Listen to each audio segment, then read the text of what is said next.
What's up, guys? Today we're going to be talking about Orc Exemplars and Mirandus, the upcoming mmorpg that's going to be a Web3 game, which means you can play and earn. There's a play test coming in about 2 months from now, supposed to be the end of Q1 of this year. So before you get into the playtest, an exemplar is going to be required. So I'm doing this whole series on the different types of exemplars. There's actually like 30 different types of exemplars. I covered all of the human races in the previous video, and these guys are going to be more adventurers than the humans. The humans were kind of more crafters and gatherers. The orcs are going to be the ones out exploring the world and going on adventures. But first, my name's Duyo, and if you're interested in Mirandus, then go ahead and subscribe to my channel because that's all we talk about here. And if you're interested in joining a Mirandus centered Discord channel, or you want some people to talk with during this upcoming playtest, then check out my Discord community. A link will be in the description below. But let's dive on into the Orc exemplars. And first, I would like to say there's only going to be 2,000 of each different type of orc, and there's 5 different types of orcs. So that's going to be less than half of what we have for the humans, because there's 2,500 of each, and there's 10 of them. So there's going to be quite a bit less orcs than there are humans, which just makes them a rare race. And because these are NFTs that you can buy, sell, and trade, the more rare, the more expensive in general. And because these are going to be the adventures that go out and slay the bad guys, which directly drop Materium, that's going to kind of raise the price on these as well. But they're still very affordable, especially compared to some of the other races. And let's see what type of orcs that we have here. Okay, so the first orc we're going to have on the list is the Beating Heart Clan. Orc hunters strike fear into the heart of those who wander alone in the wilderness, and with good reason. They have a special sense that allows them to perceive the living, to actually see the blood of their prey coursing through its vein. The exemplars who have turned this sense into a masterful art form are the Beating Heart Clan. Their members can be found anywhere in the world. They are hunters by trade and passion, and they are killers by instinct. These orcs possess the special ability to see the heat signature of life forms around them when on the hunt. So these guys get the special ability to see heat signatures. As we saw with a lot of the humans, they kind of got like a buff or a bonus to a skill. And these guys actually get like a special unique ability. And no other exemplar, no other race or whatever is going to have this except for the beating heart orcs. And so let's talk about heat signatures. If it's daylight and you're out hunting, you'll pretty much be able to see things, right? So, but at nighttime, it gets dark, dark, and you can have a torch and you can kind of see in like a circle around you. But I imagine that these heat signatures are going to stick out like a sore thumb when it's nighttime, when you're in a deep, dark dungeon or a cave. And so there are plenty of times when this is going to be especially useful. And that's especially true because at nighttime, the bad guys are going to be better. And in dungeons, the bad guys are going to be better. So the strongest enemies you're going to face are in caves and dungeons and at nighttime because they just want to make nighttime scarier. That's really cool. It makes these guys actually have a use, a purpose, and what it would also do is like, let's say you're trying to get back to town and it's nighttime and you're wandering around in the dark, these guys will know the areas to avoid. So like, oh, there's a whole horde of goblins over there. Let's go to the right this way. Let's go around them. So these guys do have a use. However, if you are in like a big raid, if you're going down into a dungeon and a raid to kill a boss, chances are there will be plenty of people who have torches to light the way, making these guys a little less useful. But as solo players, they could be useful. In small parties, they could be very useful. And that's the Beating Heart Clan.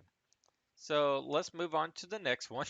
And you might hear me say this a couple of times in this video, and it's because it's true. There's a couple of orcs that I really like. The Bone Orc is going to be one of my favorite exemplars out of all 30 of them across all races. The Bone Orcs will probably make the best tanks. Okay, and then just kind of down to the bottom here, these exemplars possess a trait called Improved Mending. Bone Orcs are always quick to heal and almost entirely immune to bleeding. So they get faster healing and almost immune to bleeding. There's very few defensive bonuses that exemplars get. There's about three different orcs that get a defensive bonus, and this is one of them, and it's the only one that gets two. The other ones only get one and one. So that leads me to believe that these guys could possibly make for the best tanks. Faster healing, so that typically means that they're a lot harder to kill, and then almost immune to bleeding. So it sounds like there's going to be a bleeding damage over time debuff, and that these guys will still be affected by it, but to a lot lesser degree than other exemplars. We don't know quite yet how often bleeding debuffs are going to occur. We don't know how vicious they're going to be. But if you've played any MMORPG before, you know any kind of damage over time debuff is pretty severe and something you definitely don't want. And if so, if you have a guy who is almost immune to that, that is definitely a big buff. And then if they get faster healing, um, and then just heal up faster and tank more, you pull a bunch of mobs, kill them, and within seconds you're good to go with the next pull. So I think these guys are going to make great tanks, possibly the best tanks in the game. We'll have to see exactly how the mechanics turn out, but I am very bullish on the Bone Orc. Okay, coming down here, the Clear Blood. I have a lot to say about the Clear Blood too, and they sound kind of lame at first, but just hear me out on this. So, uh, they are almost immune to poisons, and as a buff, that doesn't sound the best, but we don't quite know how poison is going to work in game yet. And so actually I'm going to make a video and a lot of it's going to focus on these guys as far as like the best soloers in the game because if you could find a poison swamp area where all the mobs are like poison mobs that deal poison damage, these guys would be beasts there. If you were a tank, you could, basically not even get hurt, because you would take very little damage, very little poison damage, and you'd be a beast of a tank there. And then if you're a DPS, you would take the normal amount of damage, but not take any of the poison damage, which is what would make the area hard to you. So you would be able to farm these as efficiently as anybody could farm anything else. However, nobody else would be able to farm this specific area as well as you. So if there's rare resources in the swamp or these mobs drop a lot of Materium, whatever it is, if there's a poisonous area that is very hard to farm, you would think that there's a good reason for it. Like you're going to get very good rewards for farming that area. And the Clear Bloods would be one of the only exemplars that could efficiently solo that area. And of course, as in with most MMORPGs, if you party up and you're in a group, like you can have a tank and a healer and DPS and all of that kind of stuff, and it matters a little bit less. But a lot of people do like solo grinds. They like solo farms, and these guys would be able to solo farm areas nobody else would be able to solo farm, and that's specifically areas that would deal poison damage, again, something like a swamp. However, outside of that swamp, they would be completely average in every single other category, making them not as good. So do keep that in mind. If you have one of these, you would be most efficient like solo grinding swamps. And outside of that, you would just be an average everyday anybody else. Coming down here, the Orca of Certainty.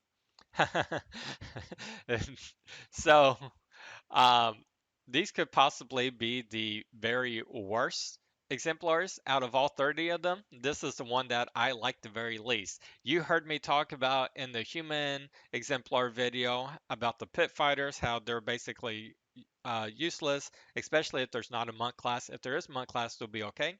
These guys would be basically useless at all times and never get a bonus or advantage or ability that's actually useful ever. What is their ability? They can sense aggressive creatures. Guess what? If I'm out there exploring and I see a horde of goblins, I'm just gonna take my chances and assume that they want to kill me and eat me and that they're gonna be aggressive. If I see a big old brute guarding a chest behind him, I'm just gonna go out on a limb and assume that I can't walk up to that chest and take what's in it without that brute attacking me. If I'm going down into a deep dark dungeon and I see spiders or wolves or anything else, I think I would just turn around and walk away unless I'm with a raid, party raid, then I would be prepared and ready for it. So you can sense aggressive creatures. You see an aggressive creature, you know that it's aggressive. You just assume it. And if you're solo, you turn around, walk away. And if you're in a party, that's what you came here for. You go ahead and kill it. Like, maybe there's something I'm missing here. And if I am, let me know in the comments below. I actually kind of had a discussion with this about 2 days ago in Discord with the guy. And, I mean, if you like the Orca certainty, if you want to know that an aggressive creature is aggressive, go ahead. But that's almost as good as having a buff that tells you if it's raining or not, but only when you're standing outside. I mean, like, if you see an aggressive creature, you know it's aggressive. So, but it may be able to sense like particularly aggressive creatures, like maybe some of these one of one bosses is in an area and you walk in there and a notification pops up. Well, I don't know.